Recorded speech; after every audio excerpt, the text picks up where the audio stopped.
लागै छी, प्रणाम करै छी। और अहाँ सब देख रहल छी सगी बहन मैथिली और चैनल। और दीदी सब अहाँ हमर चैनल पर बनल रहब और हमर चैनल के कनिटा लाइक सब्सक्राइब और कमेंट में अहाँ सब जरूर बताएब। देखियो हम सब बहुत परेशानी में और हम सब प्रयास कऽ रहल छी अहाँ सबके एक से एक सुंदर गाना सुनाए। अहाँ सब कमेंट में बतेबै तबे न हम सब गाना सुनाए बढ़िया बढ़िया। और हम सब प्रयास कऽ रहल छी। हमर नाम भेल ज्योति और हमर नाम भेल रोशनी भेल और हम दुनू बहन भेलहुँ सगी बहन और चैनल भी छै सगी बहन। और अहाँ सबके देखियो हम सुनबै जा रहल छी एकटा बरसाइत के गाना।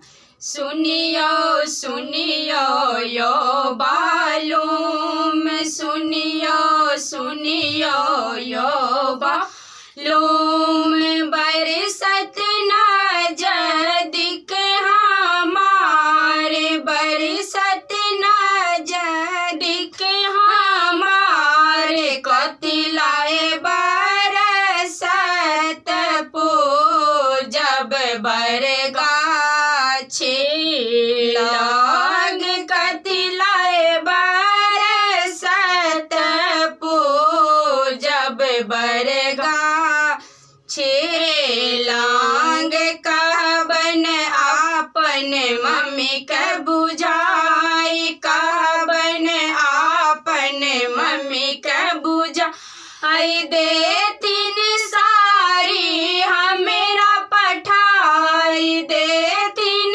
सारी हमरा पठाई, ओहि लाए बरसत पूजब बरगाछी लाग, ओहि लाए बरसत पूजब बरगाछी लाग, कहबन आपन भाभी के बुझाई, कहबन आपन भाभी के बुझाई, देथिन सुंदर हाथी पठाई, देथिन सुंदर हाथी पठाई, ओही पर गोरी हम पूजब बरगाछी लाग, ओही पर गोरी हम पूजब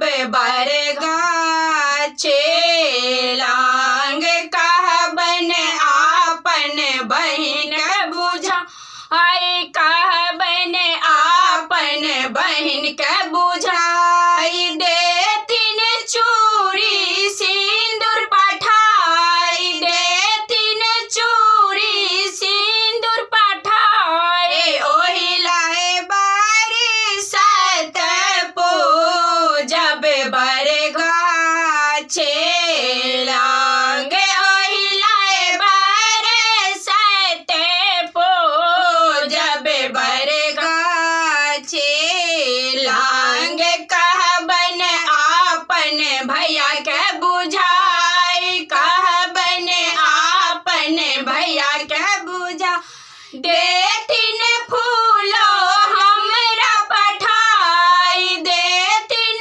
फूलो हमरा पठाई, ओहि लाए बरसत पूजब बरगाछी लाग, ओहि लाए बरसत पूजब बरगाछी लाग।